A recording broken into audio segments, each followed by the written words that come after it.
Hi, my name is Gabriel Corbera, a software engineer on the Microsoft Health and Band team. In this video, I am going to talk about the Microsoft Health Cloud APIs, and I will demonstrate how those can be used to build apps to get access to users' health and fitness data stored in the cloud. We will start with an introduction about the platform, then we'll jump into looking at the API, and at the end, we will dissect a JavaScript sample to better understand how the API works.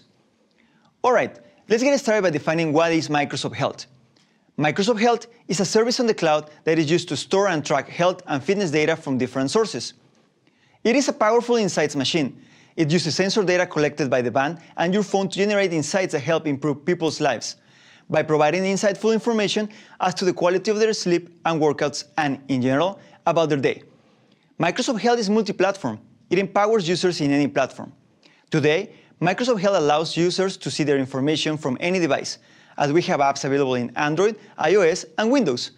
And there is also a web dashboard which allows people to see more details on a bigger screen. It is also an open platform.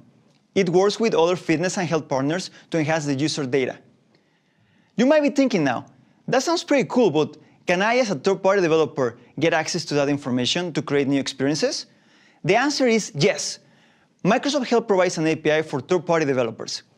This API is a standard REST endpoint that gives you access to different kinds of data about your users. It uses JSON format to transfer data in a simple way. It is also a secure OAuth API that allows users to use their Microsoft account to provide third-party developers access to their information. It is a CORS-enabled API that allows you to build single-page web apps using client technology without having to build an extra layer on your server. Today, the API has 4 endpoints. The profile endpoint gives you access to users' height, weight, and name. The devices endpoint allows you to know how many devices are associated with the account, and it is useful to find out if your user is using a Microsoft Band or a phone to create data in their accounts. The summaries endpoint returns aggregated information about different metrics such as burned calories, heart rate data, active hours, and steps taken, also distance travel.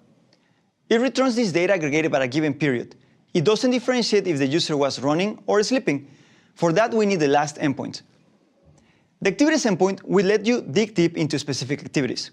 You can find all the details about the sleep sessions, golf rounds, runs, bike sessions, and workouts. Imagine for a moment that you are building an app to track how your user is improving when running. You will use this API to find out how fast they are running, what was their heart rate, and you will even get access to details such as elevation and actual GPS coordinates. Now that we have described the API, let's see them in action. First, we need to create an application in the Microsoft Account Developer Center. Here is the website, and you can see I already created an app for this demo. It is called Demo. Let's take a look inside. In the many settings this website provides, we can see the client ID, return URL, and client secret. Here they are. We will need them for our app. Now, let's switch to Visual Studio. Here in Visual Studio, I have a demo website that is using the JavaScript sample available for download in the Microsoft Health Developer Portal. Using this sample, I can easily construct a JavaScript web application that accesses my data from the cloud using CORS. First, we will need to enter all the details about my app. Here we have this constructor called Microsoft Health that will initialize the app. You can see the client ID, it's here, the redirect URI, and also you can find the scopes that we're going to request the user for permission. This will be used to get access to the information. Once you have the object, we have to call login. Login is going to take us to login.live.com. It's going to request permissions from the user, and then we're going to be able to access the data. This sample will access the 4 endpoints. Let's take a look at them. Here is Get Profile. Here is Get Devices. Here is Get Summaries. As you can see, it gets a little bit more complicated. It has a period, it has a start time, and an end time. Then we will see the Get Activities. All right, let's take a look at the JavaScript code.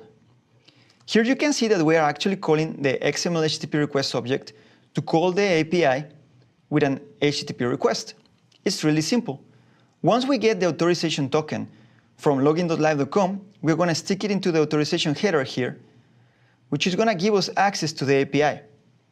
All right, Let's start using this app. As you can see, once it loads, it takes us to login.live.com, and it will require us access to the data.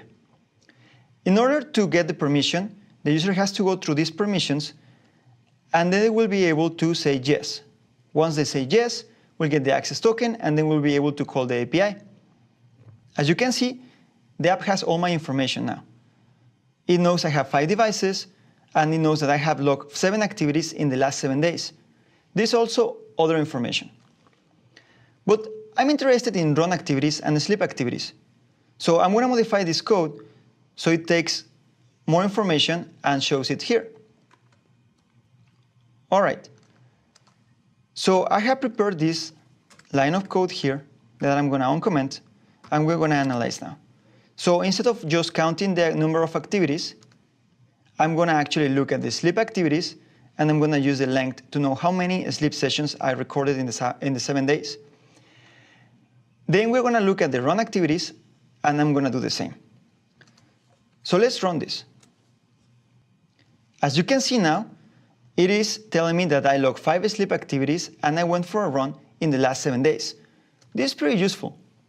All right, now that we saw this thing, and it is really simple, we're going to see the API Explorer. If we go back to the Microsoft Health Developer Portal, we can see that we have an API reference.